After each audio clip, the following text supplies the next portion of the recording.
All right, Matthew in San Diego. Thanks for waiting. Hey, Tracie, how you doing? Good, thank you.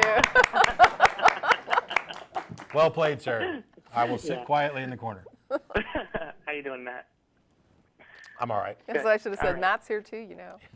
Yeah. So, Tracie, I wanted to go back to, I had something else I wanted to talk about, but I wanted to bring up sleep paralysis because maybe 2 or 3 months ago, I had the same situation happen to me. And growing up as a Catholic, I'm not a Catholic anymore, but I guess I'm a humanist, secularist. Anyway, I had the same situation where I just couldn't move in my sleep.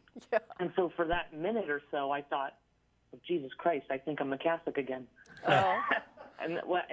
Of course, I You immediately felt guilty for blasphemy. Right.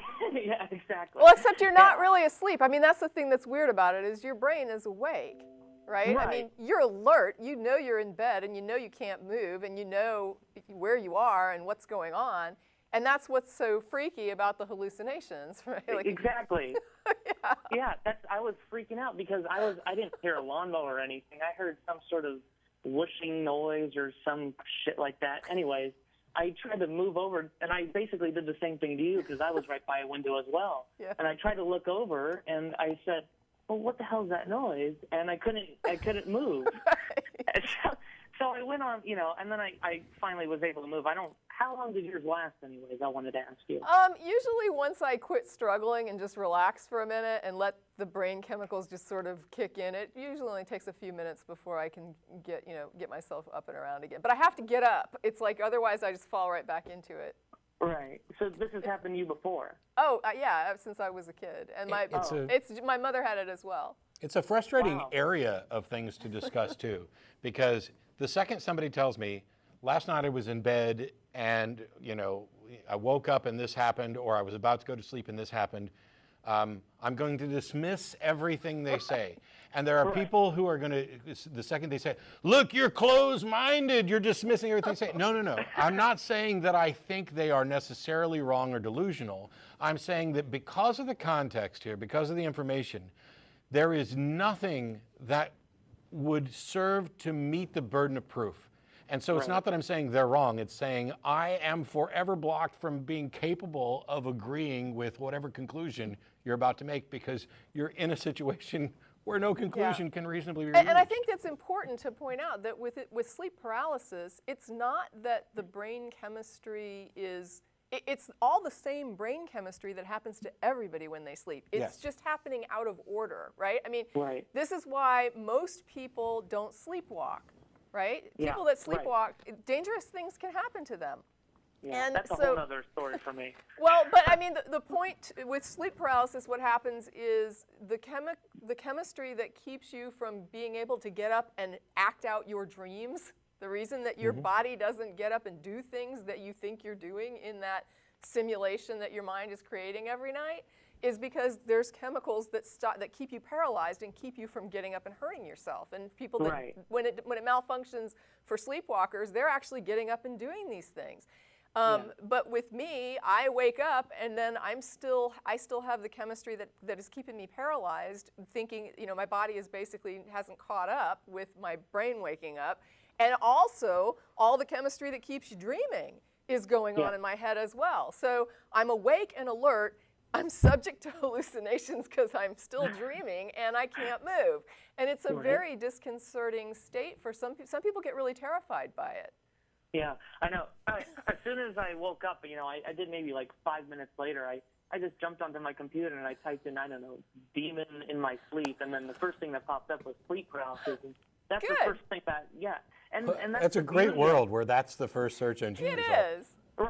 Well, after that incident, it just made me delve deeper into my atheism, if you will, because it's so simple to look up, just look up anything to rationalize your issues or whatever. And and I agree with you, Tracie. It boggles my mind that some people would just sit there and take it for what it is. My friend, who's a Catholic, and I'm going to try to tie it into my point here. He's a Catholic, and I was asking him, what convinces you to be a Catholic? And he says, well, I was on this, well, I don't want to say it just in case he listens to us. But anyways, he says, I had God's voice in my head, and he told me, that this is what I was supposed to do.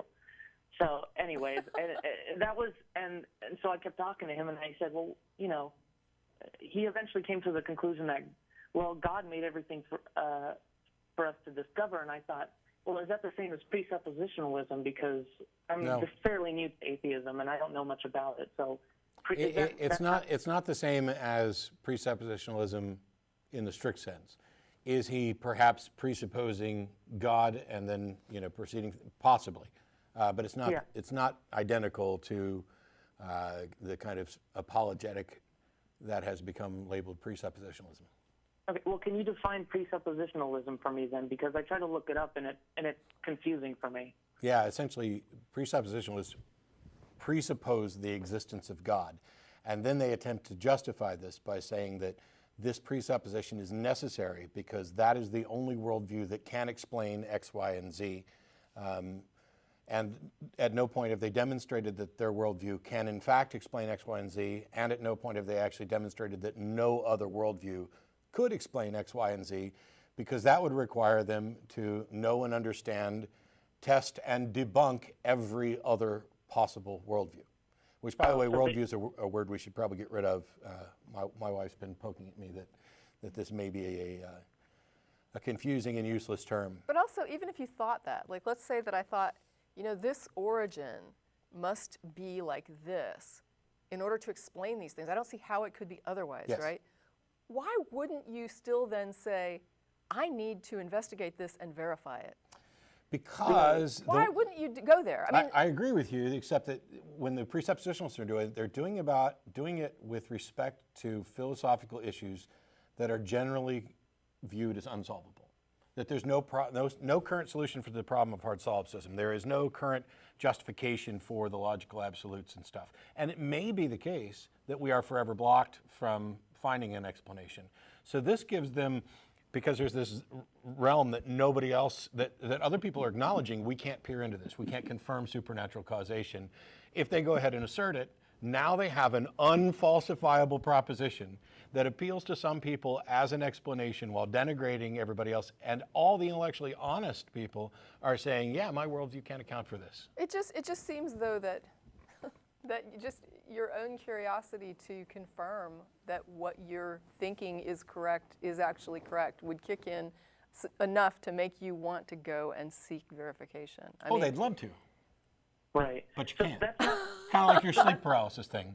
You're not going to be able to investigate this any further to figure out which one's the correct answer. But that makes any assumptions futile. Yes. But the presuppositionalists would look at your sleep paralysis thing and say, I'm forever blocked from my naturalistic epistemological standpoint of confirming what the explanation is. But if I presuppose that there is a God and that this God cares about me and blah, blah, blah, then this is the conclusion I can reach. The problem, though, is that if I presuppose there really was a lawnmower and I go over to my neighbors the next day and tell them, man, you're a jerk to be mowing your lawn and having your kids run around at 3:40 in the morning, what were you thinking? I mean, I'm going to be sounding like a nut. Yes. Right. So presuppositionalism is basically the idea that what we believe in is true and everybody else's ideas are wrong? Yes. Okay. So without actually having to prove it. At some level, yes, that is exactly what it is. Okay. So what is this idea that God made everything for us to discover? I mean, how do you even dispute an idea like that? So the first thing is, why on earth does he believe that that's the case? I mean, you don't get just to claim that that's the case. First of all, if God made everything for us to discover, then wouldn't it follow that we would have to discover that God made everything for us to discover? And if that's the case, then how did he discover this?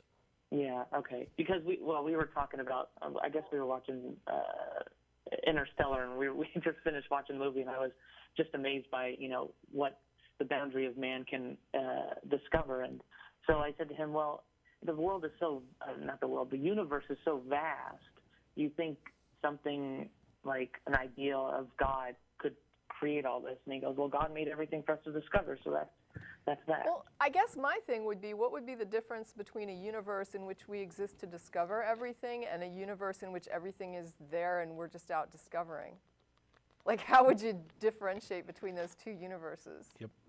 Yeah, I don't know, to be honest with you. I don't know either. The whole situation, I try to have a rational conversation with them, but we're just a bunch of 22-year-old kids. The answer that your friend is giving you is one of a common variety of non-answers that are conversation stoppers. And this is something that religions have infused into people's minds as protection mechanisms. And that's exactly why I left the Catholic Church. The Catholics love mystery more than any religion I've ever seen. I've talked about this before. I grew up Southern Baptist, and I had some Catholic relatives. I've been to Catholic funerals and Catholic Mass and other stuff. I went to a Catholic funeral once where the word mystery, I swear, had to have been said 100 times. As they're reading through the great mystery of the universe and God's mystery in mysterious ways as he creates a mystery for us to unfold the mystery of his mysterious mysteriousness.